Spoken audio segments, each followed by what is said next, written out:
co-creation is everywhere but hard to see.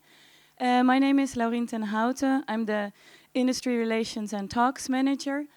And well, I'm very happy that you all came here to watch the talk. And well, I now pass on the microphone, another microphone, to the moderator, Kat Cizek. Thank you. Thank you, Laurien. And thank you, IDFA. It's really just so heartwarming and heart-lifting to be back in person at Amsterdam in such sunny and glorious days.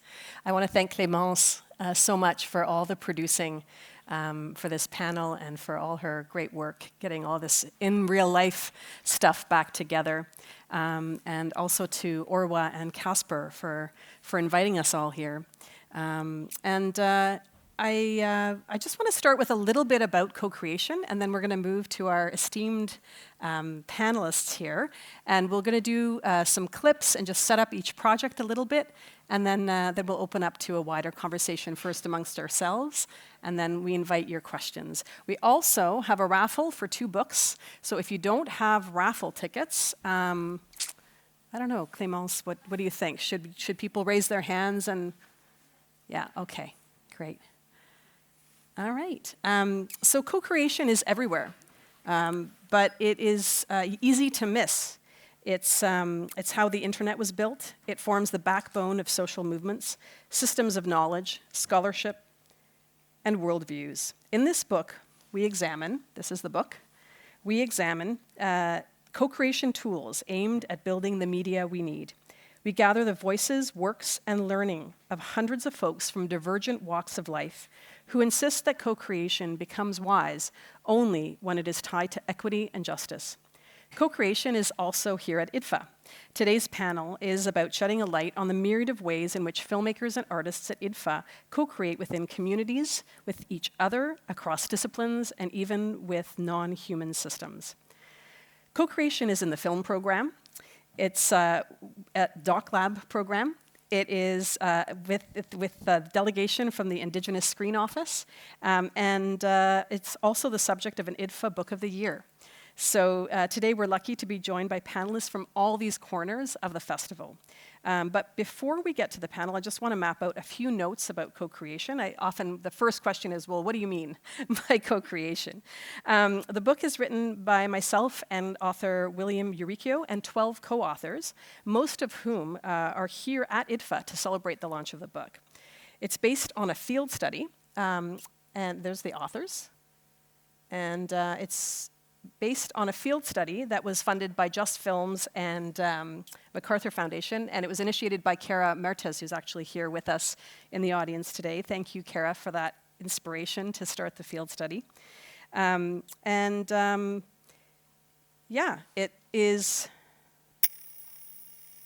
quite simply, in definition, co-creation is a series of alternatives to singular authorship. We're not calling for the death of the author. That's something that Orwa, the festival director, asked us. You're not calling for the death of the author, are you? Because that's not going to work at IDFA. But we are asking to open up the spectrum, and co-creation for us goes beyond collaboration, which we all hopefully do. We do collaboration, but in co-creation, projects are built out of relationships rather than fulfilling a set script or agenda set by one author at the onset. Co-creation is ancient, but it's also digital. And as practices, it is closely related to so many other methods and systems of knowledge, and we map that in the book as well as from theater, social studies. Here, this is a slide of 64 practices from various disciplines and sectors, social studies, technology, industry, and urban planning. So for today's panel, we will be looking for and finding a plethora of co-creation at the festival. And I'm just going to start with an introduction to Juanita Anderson, a veteran producer and documentary filmmaker who hails from Detroit, Michigan. She currently heads the Media Arts and Studies program at Wayne State University. Juanita is the co-author of our book, Collective Wisdom. And really thrilled to have you here. And we're looking forward to hearing a little bit more about Detroit Narrative Agency, which is another partner. You co-authored this part of the book, which is the section on 5 media 5 media film makers of color speak out, and that's many people from this panel are also at IDFA and will be talking on Monday. But today we're going to focus a little bit on Detroit Narrative Agency. So can you tell us a little bit about your involvement with them? Well, I was thrilled to be principal advisor for Detroit Narrative Agency during this group of people that you see on screen were the first cohort to create films under Detroit Narrative Agency's community benefits guidelines that they worked very hard to establish. The Detroit Narrative Agency was really founded to shift harmful narratives about Detroit, and I have to say that over the last decade or so, that filmmakers, documentary filmmakers, particularly from not only the United States but throughout the globe, really descended upon Detroit in the midst of Detroit's economic crisis that was fostered by many things. Actually, the economic crisis stems from the 80s, quite honestly, with the problems in the auto industry. But what resulted, I think, too often were these very reductive looks at Detroit that portrayed it as a post-industrial, post-apocalyptic wasteland waiting to be saved and occupied, which couldn't really be farther, well, the last part particularly, and the post-apocalyptic certainly are not true. Post-industrial, indeed, and yes, there are economic problems, but as you can see, there are people there who have been there for a very long time in Detroit and continue to work to make the city thrive and prosper. So Detroit Narrative Agency wanted to shift those harmful narratives and focus on center stories by Black, Brown, and Indigenous people, including the LGBT community, as well as women. And this group of filmmakers, most of whom were not filmmakers to begin with, but storytellers, they're artists, they're community people who simply had stories to tell, and Detroit Narrative Agency helped them with the filmmaking tools to go into their communities and co-create stories that ended up on film. We have a little slideshow from the book, so we're just going to go through a few pictures to give you a feeling. And as we're moving through these, I'll be sharing, and their words are on screen, some of the words from the directors.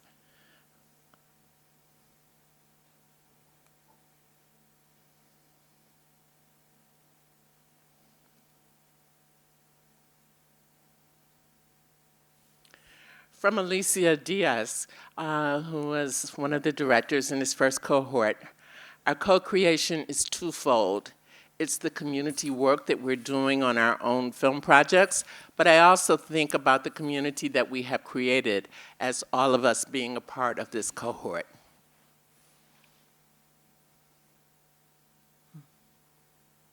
And that's Alicia. From Aya Simone, director, on the right, with co-creator and actor Sierra Burks. I'm a part of this community, so I've never had to think about it. Honestly, the creation of Femme Queen Chronicles came from just co-creation between a bunch of us trans women in a car going to Wendy's.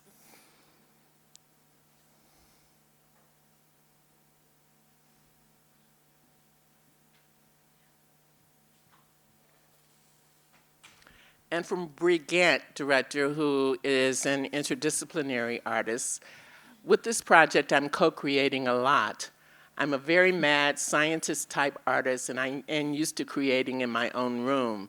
So the first step I did was just take my headphones out when I'm on the bus and talk to people, and to build actual relationships. Showing up, building relationships. There are answers there. And she actually created a beautiful narrative film that is centered on a bus.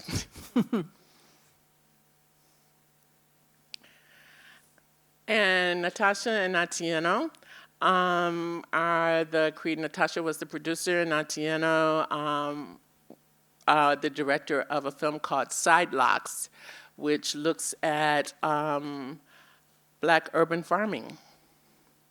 think there's a And quote. in Atieno's case, it also looks at the sacredness of the land. And she notes, we are locating the land in a very significant place in the film, giving agency and voice and treating land as intelligent, high conscious plants, our ancestors.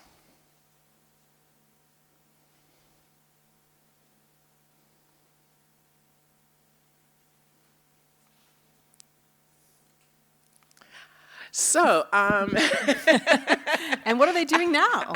I wasn't really expecting this, but I think I'm supposed to talk about DNA's new project called Reclamation, which was actually started as a short film project in 2019 before the pandemic. It was a first of its kind collaboration between in Detroit with DNA in collaboration with an organization that we know as DBC FSN, Detroit Black Community Food Security Network. We actually, and I say we because I am one of the producers and the director of the project, formed an LLC between the Detroit Narrative Agency, DBC FSN, and two of the producing entities, mine and one other. So it's this really intricate first take at what does co-creation in terms of consensus building really look like in terms of some of the language in the LLC. DBC FSN, as the grantee for the project, is actually considered the owner, but everybody has equal voice in this LLC endeavor. The pandemic happened. I should note the DBC FSN also worked in collaboration, as did the entire project, with 4 Black urban farms, really addressing what does food sovereignty look like in Detroit. So each of the 4 farms were our collaborators on the project. During 2020, some of the farms actually closed. Some of them actually did emergency food deliveries and actually shot footage for the project themselves. And we continued shooting in 2021 and are just now entering the post-production phase after all of this time. So what you're going to see is a clip from one of our farming partners, that was shot with one of our farming partners. And I have to say before we show the clip that each of the partners worked with the producing team to really identify what themes were important for the film to address, what some of the key issues were that they thought they were addressing, who the audiences were that they were really trying to reach. So we have these great big whiteboard sheets of all of these things. And they actually decided this is what should be filmed. So let's just take a look at the clip from Reclamation. And we're going to be looking at a clip from the end of the farming season in 2019 from a farm called Feed 'em Freedom.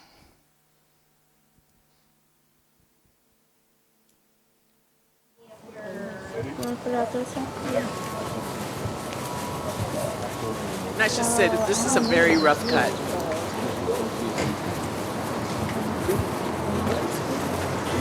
This is hecka political. When you save these seeds, then you don't have to go buy seeds all the time. Cilantro, never gonna do deal, and you're just gonna gather them in those bags. These dry ones will definitely make new seeds. Well, I think I should know about different plants because I want to be a chef. So I want to learn about different plants and food. It's symbolic for them to gather seeds because that's the work that we do here. It's our young people, our seeds. Each seed makes a big old bush like this, so we got plenty. And then we could just pull these up. Okay, And they'll go by the fire. Okay. And we'll sacrifice some seeds to the fire. Would anybody else like to imagine something?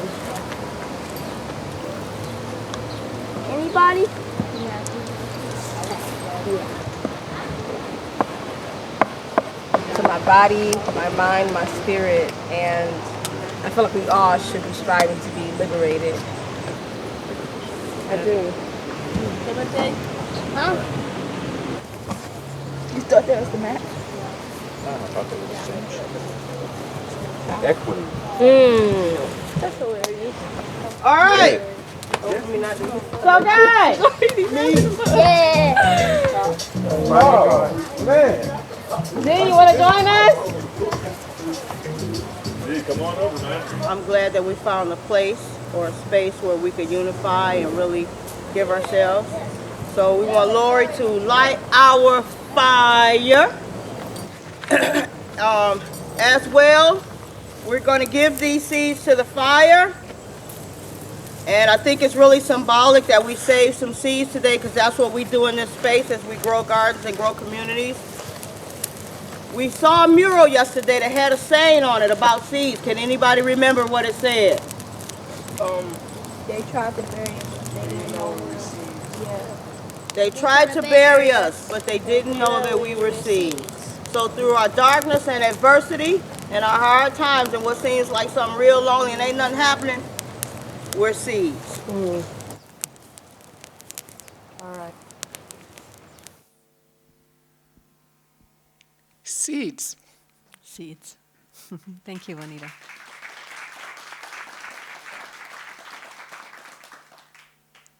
Thanks so much. Next, we're going to move to Tessa Ratwazinska, coming all the way over from De Brakkegrond, where Doc Lab is holding court this year. But you're also coming from the UK, where you're living. And Tessa is an artist working in documentary, 360 film and installation, a creative producer for VR and AR experiences, interactive games, performances, installations, and immersive digital live art festivals and events. They are pursuing a PhD and have a new piece here at the festival that was commissioned by IDFA Doc Lab. Tessa, can you set up the clip we're about to see and let us know how you co-created this piece with an organization that is led by survivors of sexual violence? Yes, it's on the mic. How amazing. I'm going to consult my notes just in case I miss something. But yes, so the piece that you're about to see is the second piece inside With These Hands, which has 3 pieces of original writing in it from survivors of sexual violence. But this piece is by artist 1990s Chris, who's a spoken word artist, whose hands have also been scanned inside the work. So the work uses photogrammetry of hands, so the audiences can embody the hands of the people who are speaking. So that will explain the perspective, the POV perspective that we'll see. And this piece was actually the origin of the work. So in this piece, Chris is in the position of being close to a male friend who's been accused of sexual violence, and that's something that both me and Chris had experienced personally and had like a lot of complex feelings about and wanted to explore through the work. A lot of my work is about patriarchal masculinity and how that operates. But knowing that I wanted to make that bit of work with that story, I knew that I had to work with the survivor organization, because whenever this topic is spoken about, it should be survivors' voices that are centered and speak the loudest. So this piece of work is based off verbatim experts of interviews with real men who'd been in this position that Chris and I met through Sleek. So Sleek are a survivor-led organization who have a fund that survivors can apply for, a kind of relaxation fund, resilience fund, whatever people need. And the main backing to it is that nobody has to prove why they need it. They just ask and the money is given. And they also run these kind of men's learning workshops. And the men that attend are often men who've been in this position and want to learn more about how they can combat rape culture in their lives. So we interviewed 4 of these men, and we also ran workshops with the men and with some of the survivors, and it became clear that for survivors it was really important that it was their own words, their own writing, and their own names that we used if they chose to. They didn't have to be made anonymous. But for the men it was quite different. It was really important for them to maintain anonymity so that they could speak freely. So hence why Chris took these 4 interviews and combined them into one fictionalized narrative. Thank you, Tessa. And just to be clear, this is a virtual reality piece. So we're actually looking at a capture of what you would see if you were in the VR headset, and you would be operating the hands that you see, just to be clear on the film side of things. All right, I'm going to play the clip. Dan's supposed to be meeting me in about 10 minutes, so I'll hear all about it then, but I reply to Jack anyway and say, no, what? I decide not to wait for an answer. Open Instagram, see what Dan's up to. Bet he's bought a boat or a Subaru, or decided to move to Australia, or slept with someone that we all know from school. Knobhead. I can't see anything. He's not posted for like a week. I get another message from Jack telling me, just go on Insta, mate. I say, I can't see anything. He's like, just watch your stories. And I do. They go from mates doing karaoke on a Spanish holiday to an infographic about white supremacy, a meme about Leonardo DiCaprio only dating women under 25 to someone's sleeping cat, and there it is. A screenshot on a notes app.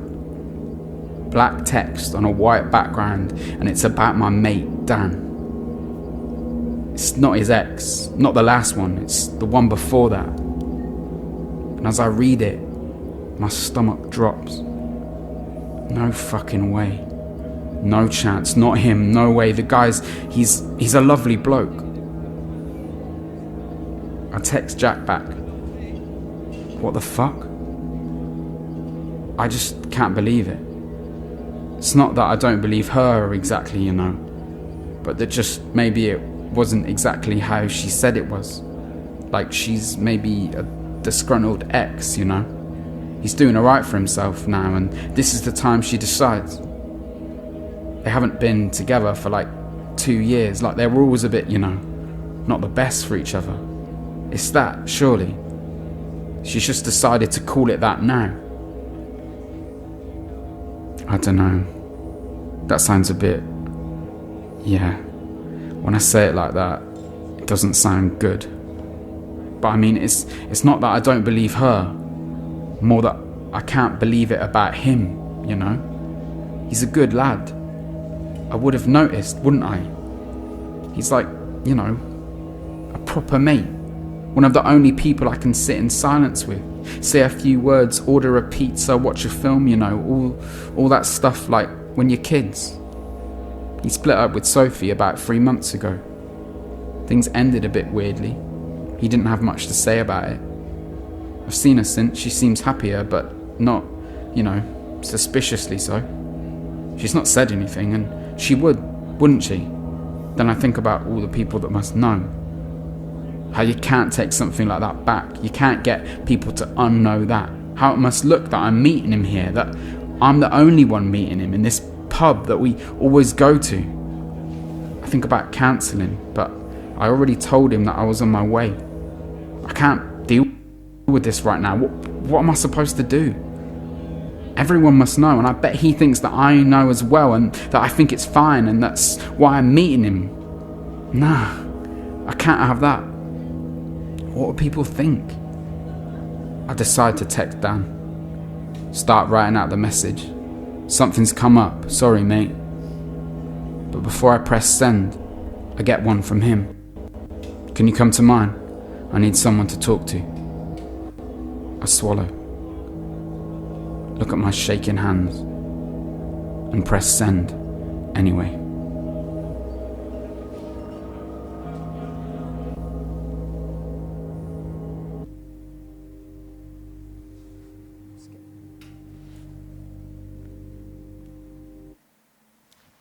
Thank you, Tessa. Just a quick follow-up. Juanita had talked about having to create this new structure, legal structure, to create a new kind of power balance between a traditional film approach and a community organization. And it sounds like you also encountered, you changed the consent forms in your process with the survivors organization. Can you talk a little bit about that process? Definitely. So, yeah, when I started working with Sleek, so the work has been made through 3 separate bits of funding. The first bit of funding was actually just to work with Sleek on these consent forms, on trying to build a framework between us of how a filmmaker like myself, who's working in this particular medium as well, which is kind of, if you've not done VR, it's kind of hard to imagine like how it feels and how audiences experience it. And yeah, so how a filmmaker like myself would be working with survivors to tell their stories in an ethical way and in a way that that they want to share them.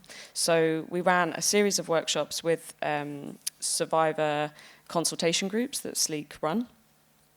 And in those workshops, we looked at kind of traditional documentary consent forms and also university ethics approval processes, because I was both working in this filmmaker field and from the university field, and like interrogating what those questions mean. And the main feedback that came from those workshops is that these forms are designed to protect the institution, to protect the filmmaker, and to protect the university from if something goes wrong, rather than to protect the contributors and also to hold the filmmaker to account, you know, into account to what I say is going to happen is what happens. So we, in the end, I always use Google Drive a lot. That's kind of like my main medium of choice. So we ended up, all the consent forms ended up being a Google Drive, like multiple people could come in and edit them. So between me and each of the people whose stories were put in the piece, they got to edit those consent forms with me, and those consent forms became like a live process that we went through every couple of weeks. Every time there was a new asset for the piece, we'd look through that together and then go through that consent form. And the other main thing that came out of those workshops was that the consent form itself is non-consensual. Consent is ongoing and enthusiastic, so it couldn't possibly be this one form that you signed once and then you leave. So it had to be this iterative process. And that really fed into everything else in the project as well. How you build consent, for example, into how the headset is placed on an audience, how you build consent into the introduction that happens in the headset of telling audiences how to use it. So in that clip, I didn't preface it, but there's a pause mechanism. If you put both of your hands on the table, the experience stops. And if you keep your hands on the table, you can leave. Because obviously another important part of consent and consenting to listen to someone's story is that you could also choose to leave. So that's what's happening in that piece where it was kind of pausing. Oh, interesting. Thank you. All right, Mario. Mario Valero is a filmmaker and documentarian who just came in on the train from Paris, where he's currently living. His new feature film, Crosswords, get his slide up, is in competition here at IDFA. It is a group-made film, collectively written, shot, and acted by Mario and his friends based on his idea of broken telephone. Mario, can you set up what we're about to see? Yes, we are going to see a little excerpt of the film, which contains one of the longest fiction scenes. Actually, the film is a mix of film diary and written script, fiction played scenes. So it shows a little bit the way we shot, the way it was edited then, afterwards. And, well, sorry for my English, which is kind of approximative, but I will try to be the clearest. So maybe we can look at it and then I talk about it. Great. Okay, here we go. À coup de bassue, à coup de déboulonnage, mais elle peut aussi mourir de ne pas être regardée. Et c'est un peu ce qui s'est passé depuis des décennies, c'est-à-dire que nous passons à côté des statues sans les observer. Ce qu'elles imposent aussi parfois, car une statue est aussi...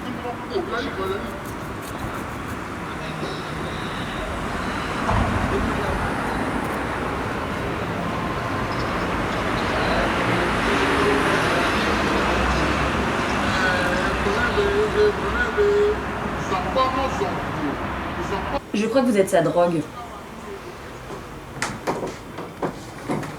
Que veux-tu dire? Avant, il occupait un poste important à la capitale. Et il s'ennuie, du coup. Il n'arrive pas à s'y faire.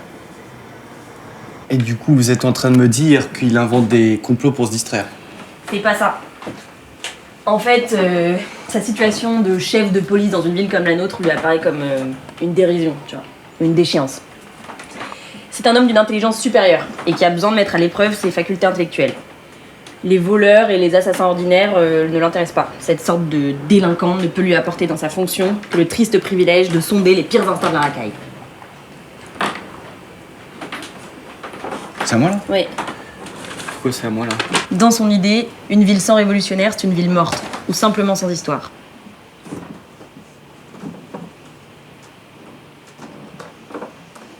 Pierre? Et qu'est-ce qu'il il est conscient de cette absurdité? Non, pas du tout. Il croit fermement au complot. C'est même sa principale préoccupation. Extraordinaire, je suis en champ. Oh non, j'arrive plus là. Désolé, j'y arrive pas là. Oui, si, hein. Je suis un peu découragé, je comprends pas trop ce qu'on est en train de faire. Enfin, ça m'aurait parlé il y a 6 mois, mais je vois pas trop l'intérêt du texte là, j'ai l'impression. Bon, ça fait un peu. Bah, je sais pas, non, moi je sais pas, je suis pas d'accord en fait. C'est juste, c'est chiant en fait, faut pas s'arrêter quoi. Non, mais je dis pas qu'il faut s'arrêter, hein, mais en même temps, tout s'est arrêté autour de nous, donc c'est un peu dur de. Mais tout faire s'est pas semblant. arrêté en fait. Genre, il se passe des trucs là en ce moment aux États-Unis, même à Paris, ça bouge et tout. Mais en fait, juste dès qu'on évoque la politique, on est là, on marche sur des œufs et tout, on fait juste en parler entre nous, puis on fait rien en fait. Donc c'est chiant, j'en ai un peu marre. Ouais, non, mais c'est juste que je comprends pas trop. Ça fait un peu. Entre fermé sur soi-même, là, je trouve qu'il y a aucun lien avec le texte, là. Pierre. Et ce qu'on a vécu. Enfin, en tout cas, maintenant, là, ça me semble un peu ridicule. Ouais. Non, mais c'est vrai. Je sais pas. Qu'est-ce qu'il y a là?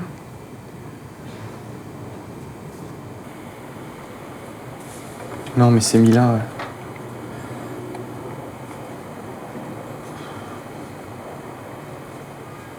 Je croyais que ça allait, Mila. Enfin, je vois.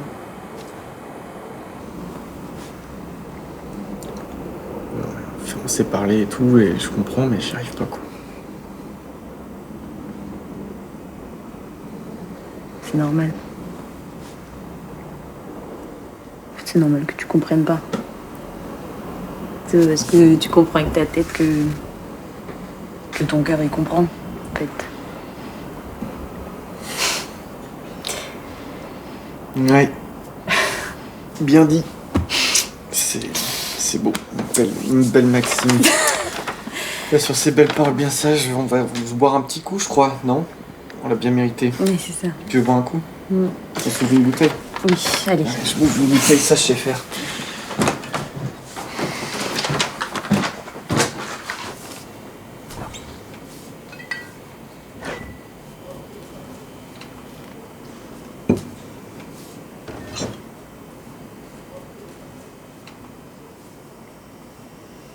Mais t'as envie de le revoir quand même? Ouais, oui. Bah ouais. Parce que les gens qu'on n'a pas vus, faut les revoir. Pour se dire qu'on les a pas vus. Non? Je dis de la merde. On dit que je dis de la merde de toute façon. Non, je sais pas. Bah, faut voir ce qui est passé, quoi. Ouais. Faut avoir ce courage-là, quoi. Chin. Non, je sais pas. Toi, tu dirais qu'il faudrait que je fasse quoi? C'est nul de demander ça. Non. Je pense que ce serait bien que tu le vois, mais peut-être pas juste pour cette impression de la confrontation ou quoi, mais juste parce que j'ai l'impression que c'est quand même... Enfin, dans tout ce que tu racontes et tout, t'as quand même perdu aussi quelqu'un d'important, quoi, chez Boris, et que juste le revoir aussi parce que tu l'aimes, lui. Thanks, Mario.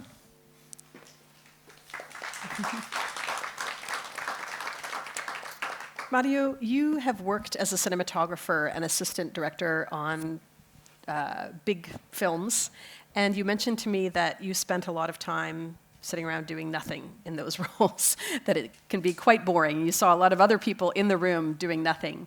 And so the idea for this was to really flatten that structure and have everybody doing stuff all the time together. And can you describe what that looked like on your sets? Yeah, actually, we were shooting in a really small crew. So there was 2 cameras, one held by myself and the other by Raymond Gaffier, who was the cinematographer, but sometimes by other people of the team, of the crew.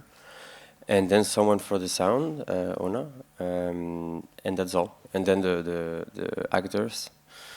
So actually the idea was to kind of have a set, like shooting set with a director.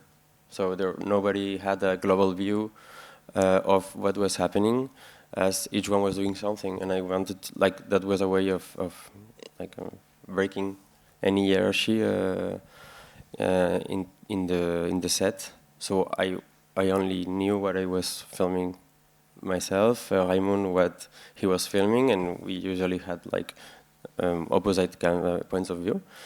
And Ona, who was doing the sound, she had who was on the sound, and the actors were playing. So at the end, we always shot all the scenes from the beginning to the end.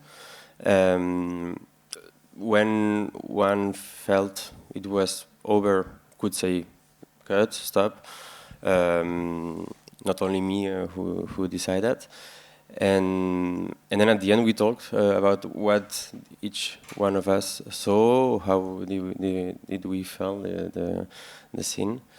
So that was for the shooting, and then for the whole process. Actually, the script I wanted to play that broken telephone game with a group of friends, more or less in cinema, and then write a script from that.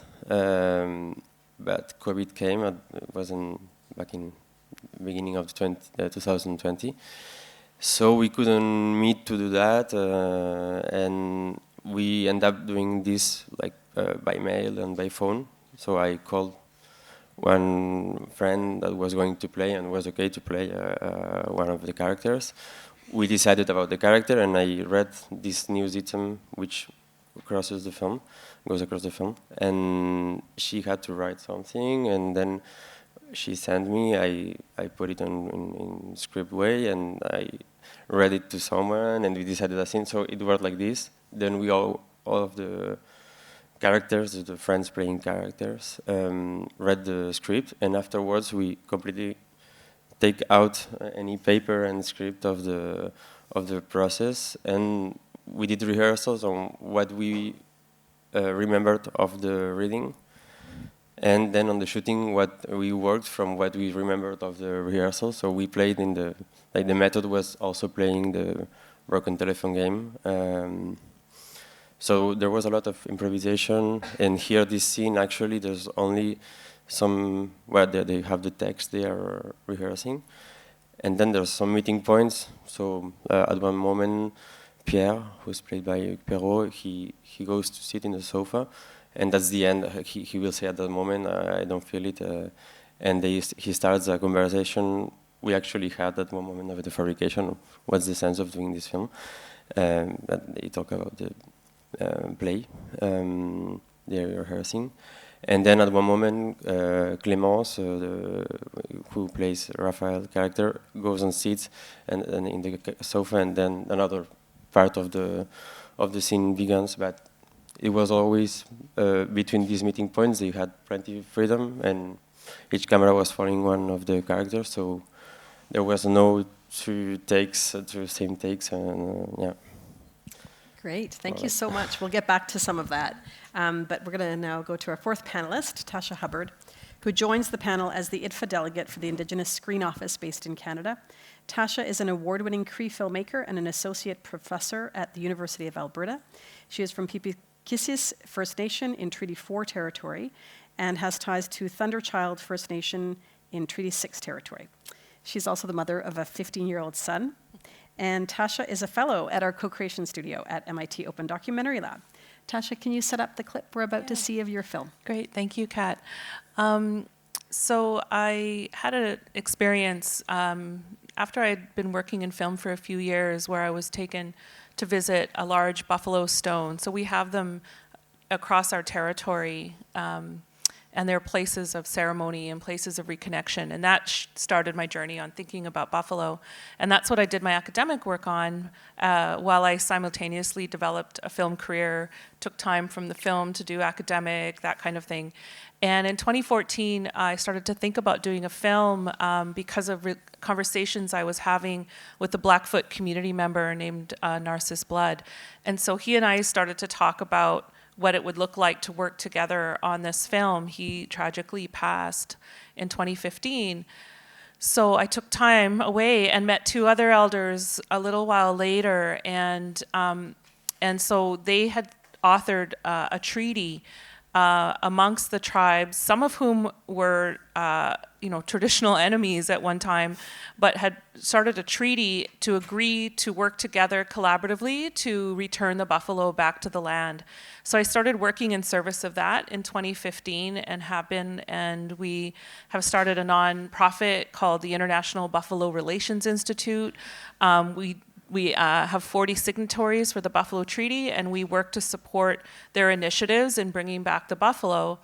And in 2016, Leroy and Amethyst told me, we're going to rematriate some buffalo that originated in our territory. So the buffalo went from 50 million to a few hundred, right? So the last survivors, we know where they were and how they moved across the land and who had them. So they were getting them back after they were taken from the territory in 1873. So they advocated for us to be there. So what you're going to see is the first footage we shot. For now, we're in late production on a feature documentary about initiatives like the Blackfoot and others, the Lakota, the Cree, the Anishinaabe, and their different things. So this is footage that we edited for the community because they weren't able to witness this, a lot of the parts of the historic return. And so this is not even a rough cut, but it's what we gave. We made it available for them to show within the community, and that's what you're going to see is this historic herd returning.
Oh, thank you.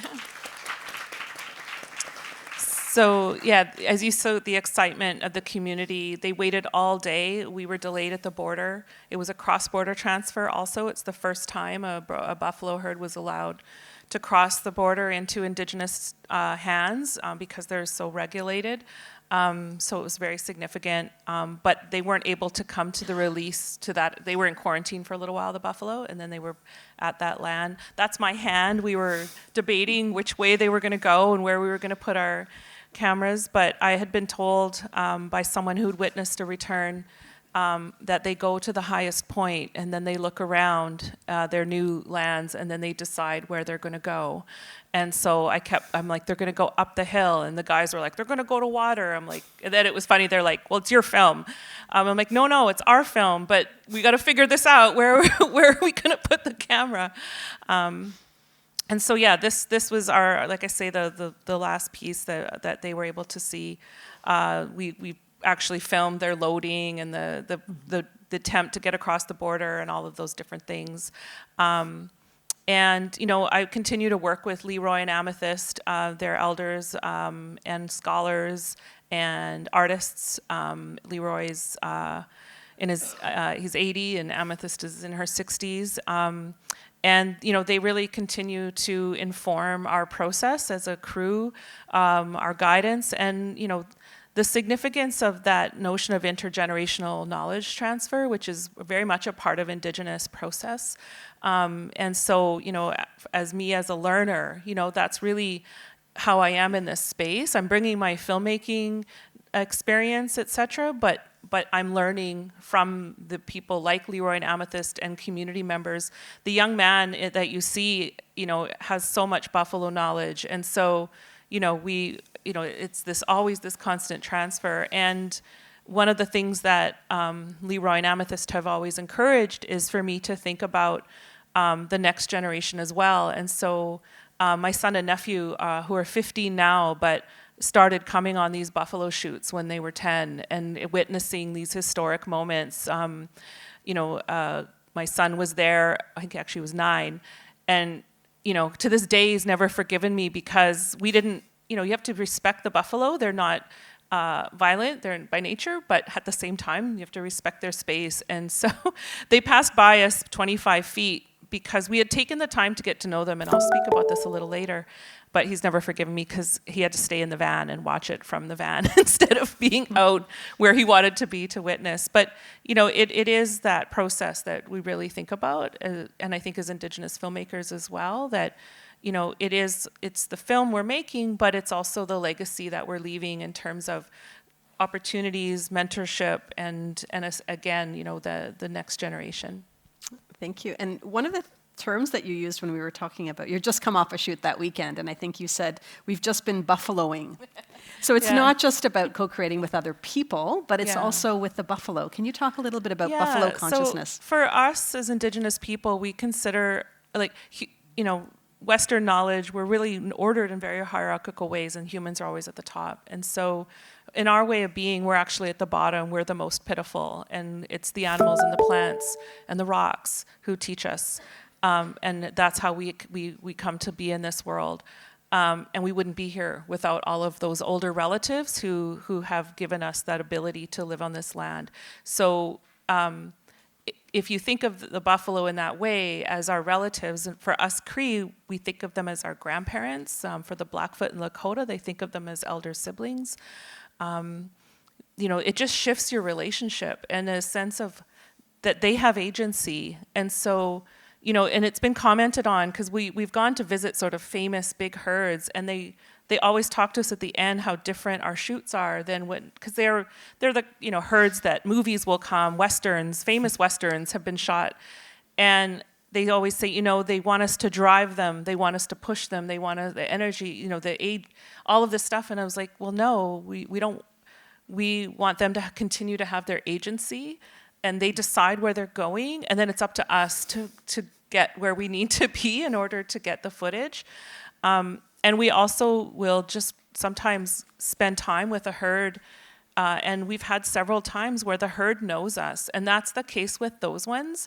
They knew us, they knew our vehicle, and it's why they passed 25 feet by us, because we'd spent time with them.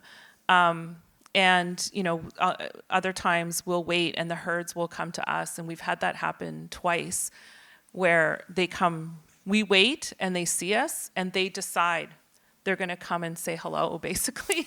And we just have the cameras going and let them and then they also decide when it's time to go or when we're too close, and we know them really well now. So we're like, okay, they're done now. They don't want us to film them anymore, and we'll stop. So it's just respecting them as our relatives, right? But yeah, I spent the summer on thick in production, traveling all over the Great Plains, basically buffaloing. Yeah, Buffaloing. We're going to open up now to a little bit of a conversation amongst us, and I'm curious because I think there's set standards and industry standards for what a film is. We talked a little bit about that, Mario, and it's easy to come to someone and say, I want to make a film about you, but it's a lot more complicated to say, I would like to make a film with you. I would like to co-create with you. And even when you're explaining to other people, parents or other people even in the industry, I'm curious, how do you explain in simple terms what it is that you're trying to do at that onset? What are the first questions that you're asking to kind of debunk that idea of a film about you? Juanita, maybe we can start with you. Wow. You just really made me think, because I just finished a film that was commissioned by a relatively well-known series in the United States. But I was thinking about it's about an African-American visual artist who has focused her work on the invisibility of Black women in society and does these amazing murals throughout the city of Detroit. And when I approached her, I actually used those words, I'd like to make a film with you. Ironically, though, because of PBS's journalistic standards, the contract that she had to sign basically says she has no input, she has no say. And not allowed to even see it. Exactly. And quite honestly, I said, hey, you got to sign this contract, but I'm not doing anything without you.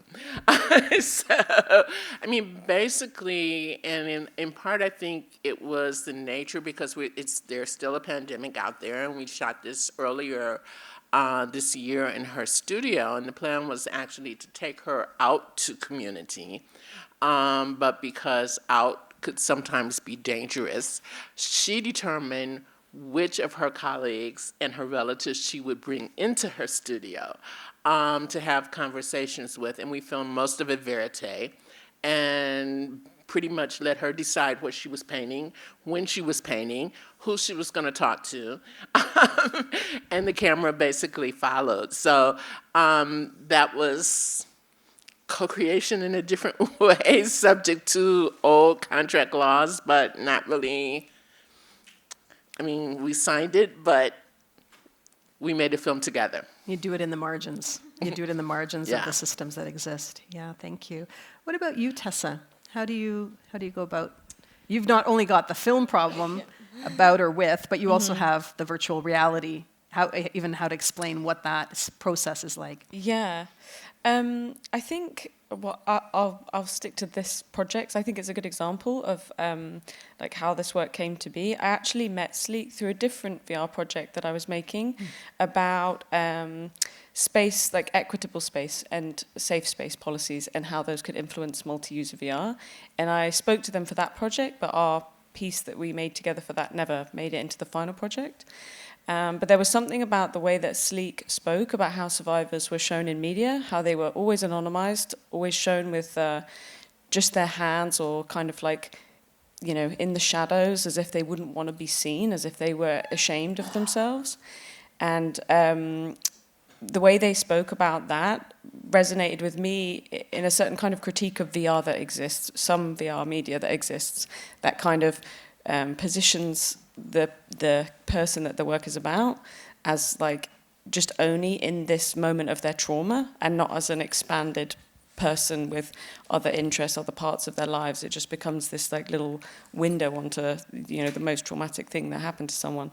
So I wanted to make this piece of work with the hands, because even though you're embodied as the person, the sensation of being in the hands, for me anyway, is quite an experience of depersonalization, of having a kind of other perspective onto the embodied experience of others, and kind of being forced to acknowledge that this person who's speaking is an animated other. So that's when I approached them and said, your story works so well in this, with this medium, I think, and how are we going to come together to work through that? And then everything else kind of came from them, really. They had their own contract already that they already use with journalists who work with them, and so we just worked together on thinking, like, okay, well, how can this be expanded to cover the really quite hard to explain experience of making a VR from inside your own body. Yeah, I don't know if that answered the question, but there we go. No, it sure does. It's about building a relationship rather than saying you'll be in my film or my project in this way. It's built out after. Yeah. Well, I just wanted to add that, I have a similar process, because I think in terms of Indigenous stories, we've had our stories represented by people other than ourselves for a long time. And so this has been shifting, particularly in Canada, to the point where the industry is very wary of greenlighting a film that's about Indigenous community by a non-Indigenous filmmaker because of that, because we've been misrepresented. So that is, really acute when you think about when you're working with community. And in my previous films, one film was a tragedy of a family's son was murdered by a farmer, and then the farmer was acquitted, even though it was a direct killing. Another family was separated by government policy as babies and came together in their 50s for the very first time. And so these were my last two projects. In the case of the family, the sibling who was bringing this together had been protecting this story, and non-Indigenous journalists and filmmakers had been trying to convince her to make the film. And so she trusted me to make it. And I said, this is your story. And I'm not comfortable being the sole director, writer, et cetera, like we need to co-write it, you need to be a producer. And so that one was with the National Film Board, and I went to the producers and I said, we have to make space for her because this is her story, and I don't want to be in a position to, so it was very much but I think it's a common ethic in terms of making sure that people feel that this film is representing them. And it does kind of bump up against, policies, right, around editorial control. And so, it's an interesting space where it's like, yes, there's we're still going to focus on the truth of the story, but we're also going to make sure that people continue to have agency, because of that historical element of agency being taken since the beginning of film, really. I think also that's what sort of stands out in the work that DNA did, and that I think filmmakers of color have been doing for a very long time and not getting the credit for. And we'll talk more about this on Monday in the book talk. But the importance of being of the community that you're filming, and those stories that really emanate from the community, where the filmmakers engage with people and create those relationships. If they don't already have them within the community, it makes all the difference in the world in terms of co-creating and the ability to tell authentic stories. No, for me it's particular because half of the film, it's rushes I took day by day of my friends, of life, and actually I did a film before only about with these images, which I showed to every friend, everyone, even not on the screen but next to the camera at the moment when I was filming. And not only to show the film and get feedback, and not only to have consent of the images, but a kind of way of coming back to them with what I made with these images of a year which was hard for many reasons, and and say, okay, I was with the camera all the time doing strange things, and that was what I was doing. That was at that moment. So when I came to start the process of Crosswords, I shown them also an edit I did, not to like because I have a lot of material, but I did a little edit that I made of images where they appeared to show we are all kind of close friends, so it was okay to see it together, and tell them, okay, that's the material.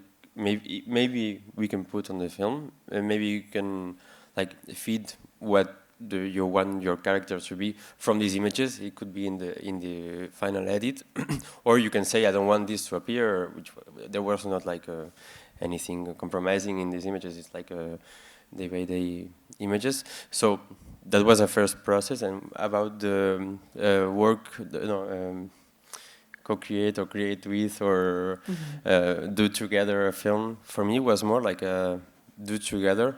It was more like in a kind of troupe, that relation, like more one-by-one, like you say, with someone who you're going to create something or the same. And for me, it was more like, okay, let's read it together. Let's talk about how we want to work. I think I would like to do like this. What do you think? Like there were some friends who didn't want to do much about script. They don't feel like that, and they want to do this, and some others. And then at some points when, like, all the technical roles were. When I don't know when the cinematographer was playing his fictional role, someone else had to take the camera, and at a lot of moments it was friends who had never did the camera work, or the cinematographer had never played in front of the camera. So at that moment it was more like, okay, let's create a safe like work space where we feel all right to try things. It will be okay. We won't do nothing like or show something which is recreating something you don't like to show to people or whatever. So let's do it as a game. Let's learn, and that for me was like playing and learning together. Yeah, not having all the answers. I think there's such a emphasis in the hierarchy that the top person is supposed to know everything, and this process changes that. And so I'm curious, you were talking about listening to, all of you have talked about listening deeply to the people that you're working with and the systems and animals. And I'm curious from you, and it might be hard to answer, so you can pass if you don't want to answer, but is there something specific that you've learned in your process by co-creating rather than really using the sort of formulaic processes of the industries that we're finding ourselves in and have to operate in some respect? Is there something that stands out for you? I mean, I know it's a whole different way of thinking, but is there something that stands out? Co-creating can be messy. Yeah. Things don't always go as intended. Life happens, pandemics happen, different issues emerge, and I think that if you're co-creating, one begins to, or all the parties who are involved in the co-creation are dealing with a particular set of issues really matters. And that's not always very neat and tidy. Yeah. Anybody else? I'll just, I guess, add a little bit what I said earlier about Leroy encouraging me as a filmmaker to not silo my life, my filmmaking life, my academic life, my home life with my child and family. That the buffalo. So you kind of use the buffalo as a guide, and it's for us they are our teachers. But it's been really freeing that way, because I think as a woman in the industry, the expectation that my child is never seen or heard, and that I'm this forward-facing, professional filmmaker, etc. Where at the same time, like, I'm also caring for this human being, and so being willing to sort of being encouraged by Leroy and Amethyst to really just think of my life in a much more holistic way. And you know, I mean, it's not always possible to have, you know, him there, but you know, it's just given that space that I think transfers into just the process of, you know, relationships. So the relationships that I have with the people in my film go beyond the boundary of, okay, the film is done, it's out in the world, and I moved on to the next project. And that, again, is very common amongst Indigenous people. We continue to have the relationships with the people in our films, and they have they know my child, and my child knows them, and you know, and it's messy sometimes because you're navigating. You know, we're navigating the after effects and the ongoing colonialism, and there's all of those things to factor in. But at the same time, it's an ongoing relationship that doesn't end when the film is done. Yeah, and just to add to that, really, I really agree what you're saying about it being very messy. And in this process, these consent meetings that we ended up having ended up being so essential to, like, when that messiness occurs, there was this definite point where we could talk about it, and we were kind of forced to talk about it because there were these points that brought them up, and that was super useful because, yeah, of course it's not always going to feel totally smooth. And then the second point I was going to say is slowly fading from my mind, but let's see if we can get it back. Was about, no, it's gone. There we go. It'll come back to you. For me, it was a lot. Well, it was messy, a lot of places. Actually, the most because we shot around all along a year from summer 2020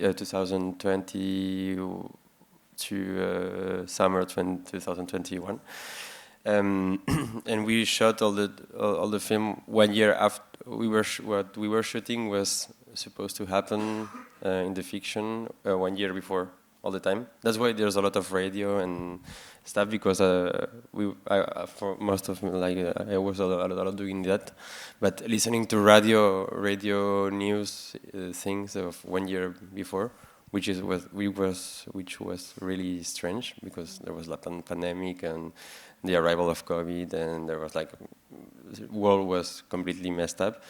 And then doing a film about before pandemics, during the pandemic, and with a pandemic going on and everything, was a puzzle of these availabilities of everyone, and nobody could be replaced. We could rewrite scenes. Actually, the scene we saw wasn't in the original script. It was during the way, and we changed script. But we had to welcome mistakes and what wasn't expected, and suddenly something is not possible. Okay, we go to shoot somewhere else. So for me, it was a lot of moments like this where I learned to say, okay, that happened. It's okay. Let's sit together, talk what we can do, and let's make something good from this, which is sad because I don't know, something that really we wanted to do wasn't possible. So. Letting go, and it will be better somewhere, somehow else. I don't know. It came back.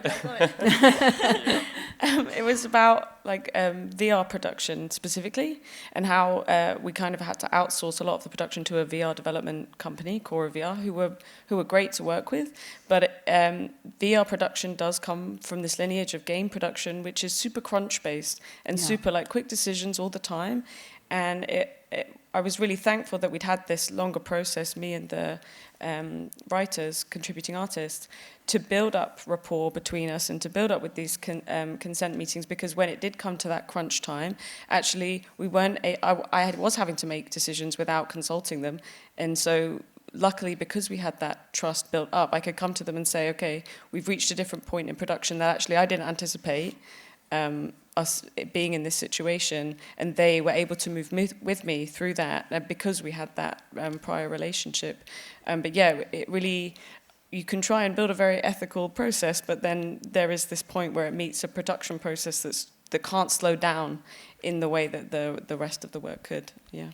Well, I was just going to say, I think that's the co-creation process, though, is that because of that process, the messiness, all of that, there is the trust that comes that is, a deeper trust, I think, than a traditional process where you meet them once and then you come back with the cameras and you all of that. And so, I mean, our budget, we're crazy over budget in travel, partly because of the pandemic, but partly because, we, quickly, even just with the communities that we were shooting in with the buffalo, I mean, it was a different film in that what I've done before, and that there's, of course, less sensitivity, there, there's not the trauma and the tragedy, but, but it very quickly we're like, okay, well, we need to think of how we're going to build this buffalo community through the treaty, visiting, and there was a lot of visiting, where we weren't filming, but we were just forming that connection. And, so that when it does come,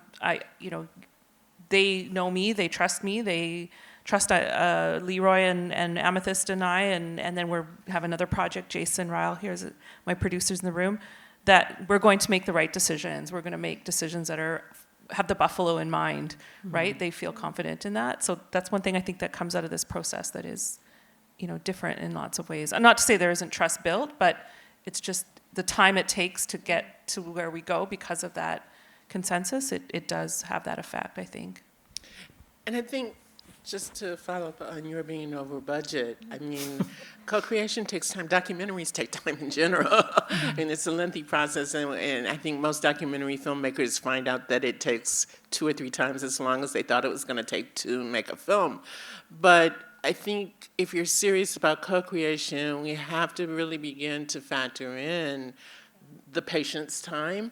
And factoring in isn't not only our own time and our crew time, but the people that we are engaging with, and how do we adequately compensate them for the time that they are spending, and how does that translate into a funding structure that accommodates community co-creation.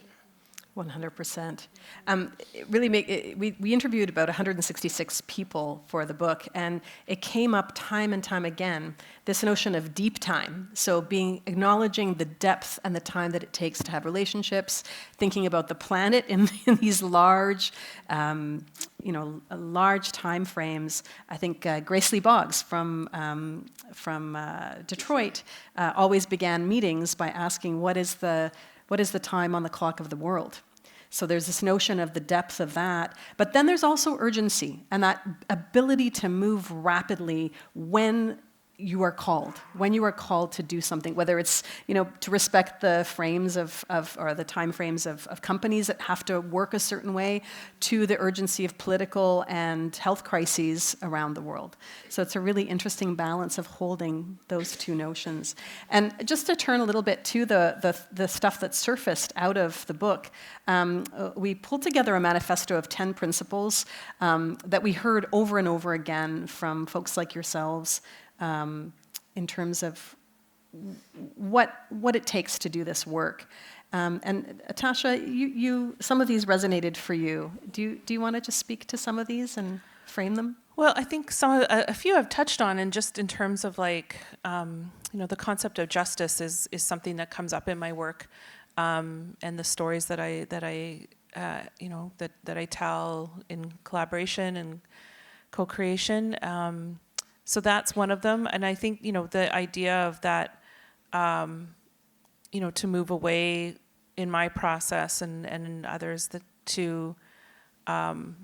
just to ensure that the community is consulted and is part of things, because we want our stories to be out there, and we want to make sure that they're done in the best way, that they're is accurate, and so that that's a challenge that I think a lot of other filmmakers don't have to go through, where I'm vetting things all the time, right? I'm taking things and taking them back to community and saying, okay, this is what I want to say. This is what I think, you said, this is what I heard here. This is what I was told here.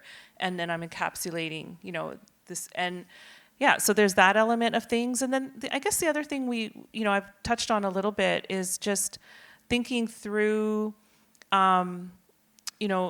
working on, especially this project with, the more than human, thinking about, the process. So we are starting on another project now that's out of the film, that's why we're the MIT fellow, what part of the MIT fellowship is we're taking a piece that I got in my academic world around how long it would take, that it would take like days for a large herd of buffalo to pass by. And you saw in the clip that little, as those ones ran, there were only 60 that were released at that moment, and we could still feel the vibration that they made on the ground, 60 running by. So imagine that by 600,000, right? Like these huge herds that would migrate when they wanted to, right? And so, I think that, oh, and now I've lost my, I think jet lag's catching up a little bit. But I guess what I want to say is that with the installation, we're going to make an installation with with XR, and we're working through that. Thinking a lot about the impact on the land that this is going to have, and and then what is the end result in terms of moving towards a sense of justice? What is the cost to that? Those are things we're grappling with around thinking the impact on more than human, that we're not always centering ourselves as people, that we're not the only people that live in this world. And so I think that's, part of why we want to do the project is to reframe how we live on the lands that we're on, and remembering just as the North America is indigenous territory, it's also buffalo territory. So trying to preface that as well, which comes through with this, with that, which is why I think this really resonates around justice. How does that come?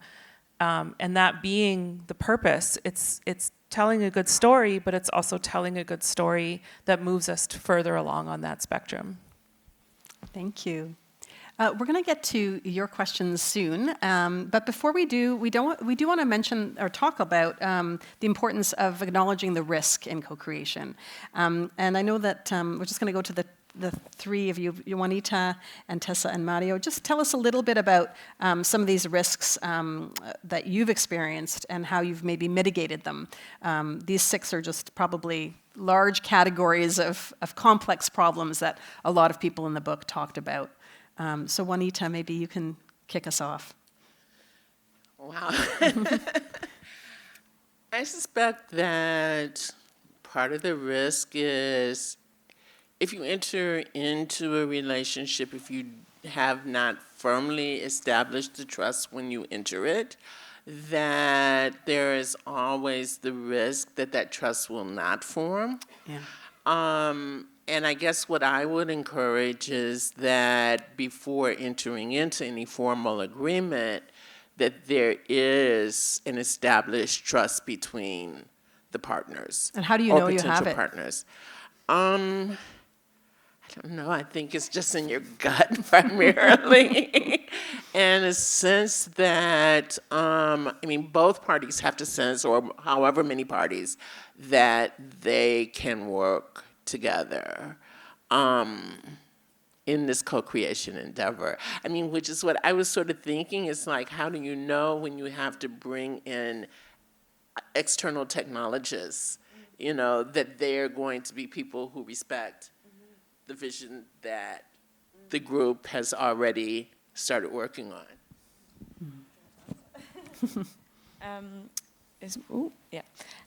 So basically, with the contributing writers, the 3 people that I approached to put their writing in the work, they'd already written those pieces of work, and I guess my background is more as a producer, and I've worked with directors, and I worked with some great directors and some less so, and always felt like my job was trying to get these directors their ideas, which were not necessarily came from like knowledge of the technology, and how do I take that idea, bring it to the developers, and try and get their idea into the final piece.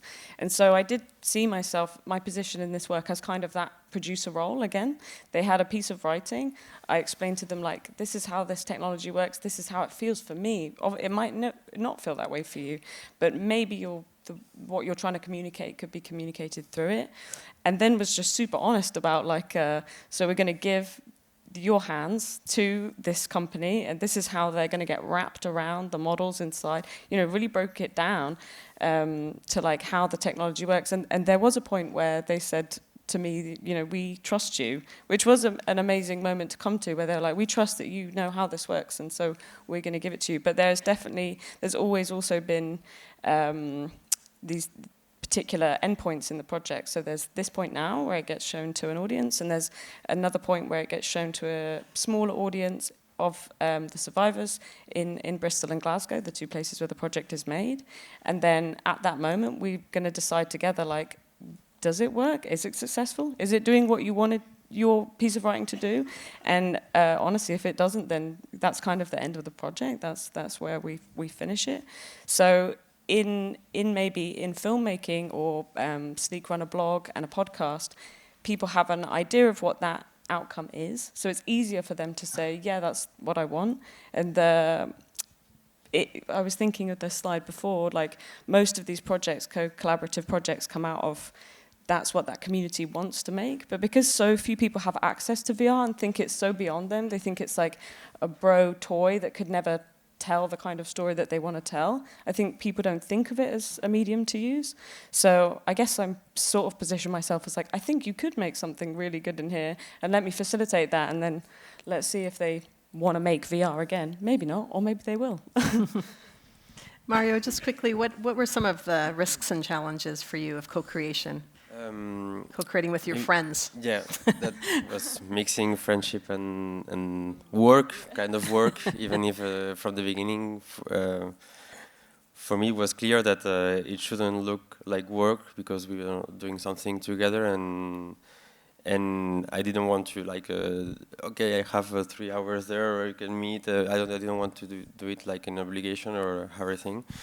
But no, mostly during the shooting, it was like having 6 different opinions about a thing, and trying to make a decision, and not to spend a weekend talking about what do we do for the next take. So that's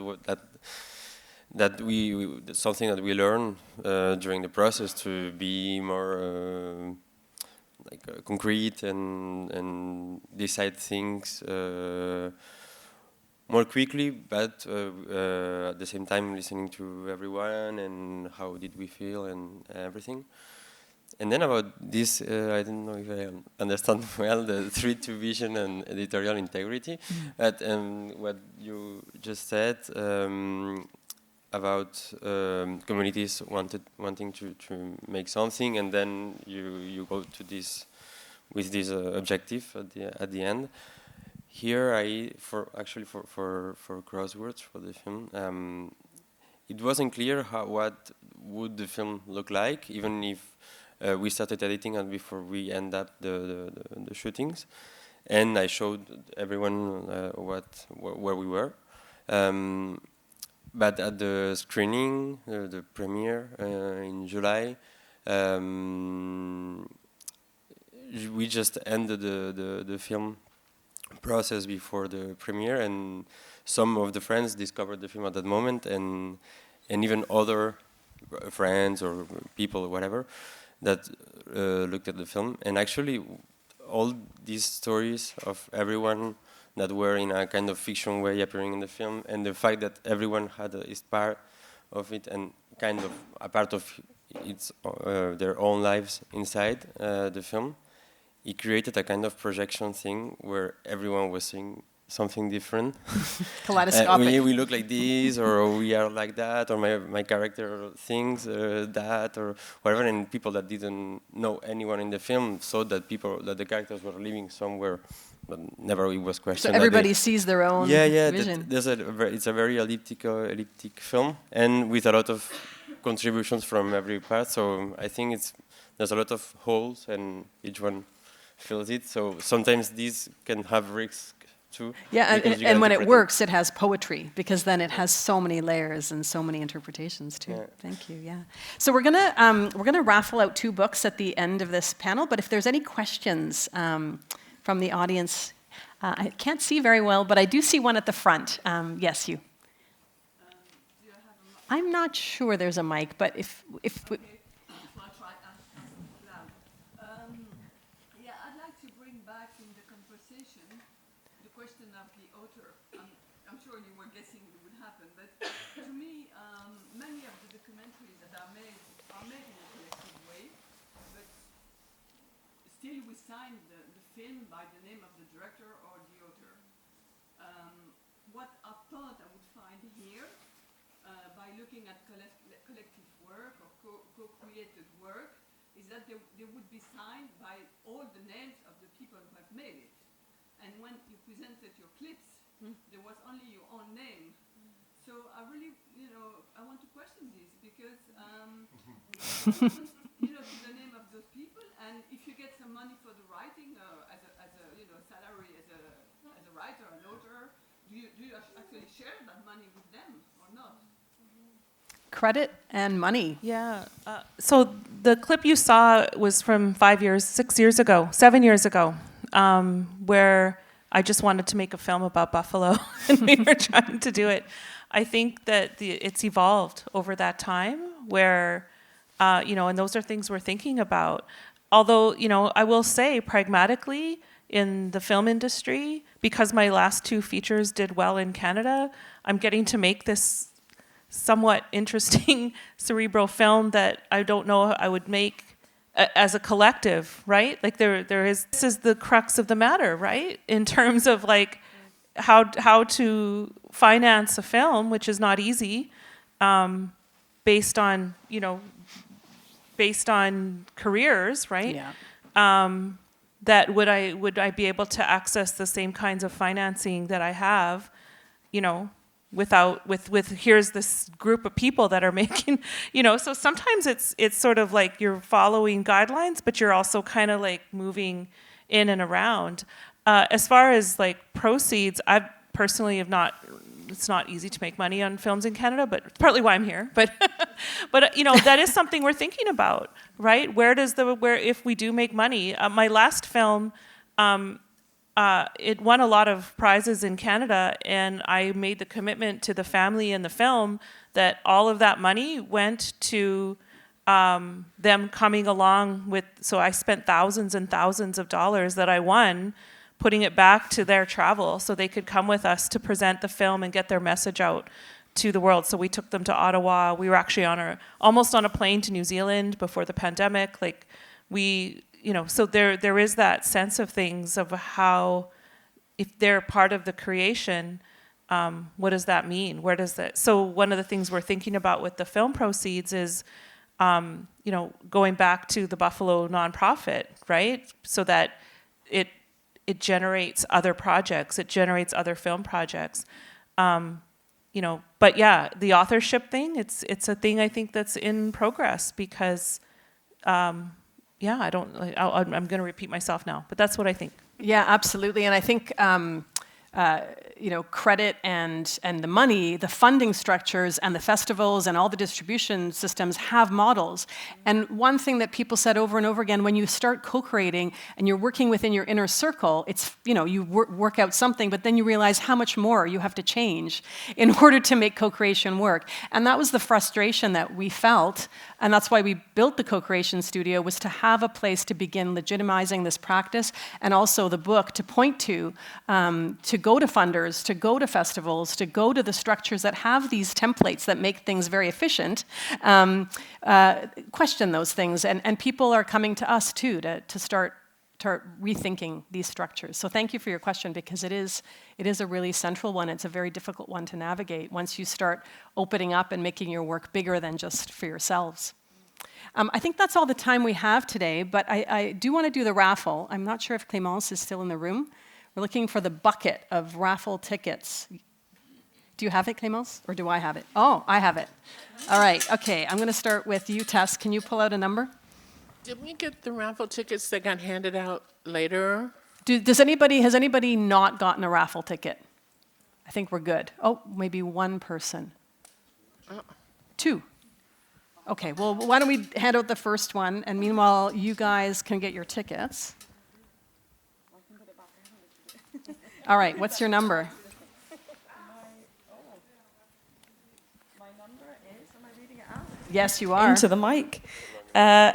It's long. It's 354-3024. No. Can you repeat that? Yes, I can. 354-3024. Almost? Okay, maybe Oh, that no one's got person had to go, so we'll try another one. Me again? Oh, Mario, why don't you take one? It's just reading numbers, come on. So it's 354-3021. 3021. Almost, same person. Here. Okay, we're not doing well here. Tasha, you pick one. All right. Can't see it now. 3030. Yeah, 354-3030. No. Almost. Same person. You deserve a book for that. All right, we're going to keep going through these. Okay, Tasha, I'm going to let you read this because I don't have on my glasses now. I got it. 354-3014. Yay, Joanna! All right, and one more. Did somebody want to throw in tickets, or you're okay? No, okay. All right, we'll go back to you, Tessa.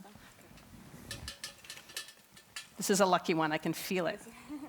Okay. 354-3001.